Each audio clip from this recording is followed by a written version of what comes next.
الطبلة تبني عمارة، والشغل ما يجيبش سجارة. الإعلاميين فرشوله الملاية، ونجيب ساويرس عليكي مين يا أرض عشان أخاف منه. لعبة السياسة لعبة خطر جدا لأي حد جوه منها. الكلمة محسوبة عليك، النظرة بحساب، حتى السلام بتاع ربنا محسوب عليك. عشان كده لما تخش مجال السياسة لازم تكون ذكي جدا وسابق عصرك، وبالبلدي كده بتقراها وهي طايرة. انتشرت تويتة للمهندس نجيب ساويرس كان فيها عمرو أديب وأحمد موسى وتامر أمين ومحمد الباز ومعتز عبد الفتاح ومصطفى بكري، وكل واحد فيهم ماسك طبلة. هنا السين ولع، والساحة بقت زي باتل الراب بالظبط. التويتة اللي قلبت مصر في نص ساعة بس، وخلت كل الناس مش فاهمة ازاي ده يحصل. ازاي نجيب ساويرس يعمل حاجة زي كده؟ لا، والدهي عن كده كمان ده كاتب عليها في واحد ناقص. الجملة اللي خلت الناس تضرب أخماس في أسداس، ومش عارفين ولا مصدقين اللي شايفينه. انت يا نجيب بتقول كده وبتقلب على عتاولة الإعلام في مصر حرفيا. انت مش همك حد كده فيهم؟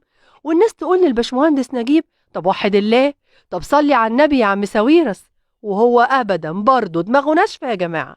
وعلى طول بعدها شخص بيسأل نجيب على تويتر انت مش خايف وانت بتجيب سيرته؟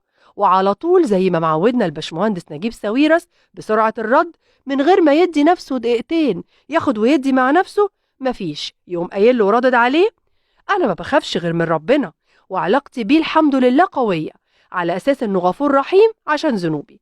من بعدها عينك ما تشوف إلا النور. عمرو أديب أول واحد رد عليه وقال له إحنا ما كسبناش من التطبيل قد ما أنت كسبت من تطبيلك يا نجيب. جايز تطبيلنا كان له أصوات، إنما تطبيلك كان له أبراج ودولارات، ويا خسارة وعجبي. وعلى طول يخش الباس كمان على الخط ويقول له ساويرس رجل يعاني من فراغ كبير، ولأنه بيعاني من فراغ فتلاقيه من وقت للتاني بيمارس شكلا من أشكال التفاهة. وأكيد مش هيستنى طبعا أحمد موسى اللي على طول رد عليه وقال له عيب عليك يا نجيب، نحن ندافع عن وطن وشعب.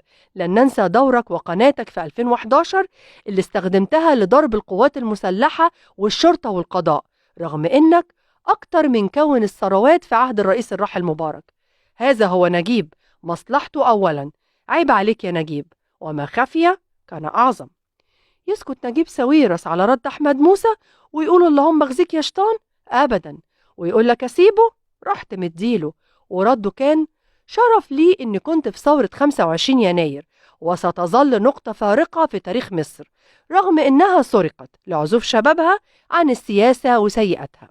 ويخش مصطفى بكري في الختام بآخر رد ويقول له من هرب أموال مصر للخارج، من أساء لجيشنا العظيم، من اعتبر مصر بالنسبة له شقة مفروشة ومنهب للثروات، من فسد وأفسد، من عجز عن يقول لنا كيف تعدت ثروته مئات المليارات، مع أنه لم يمتلك في التسعينات سوى 5 ملايين جنيهات.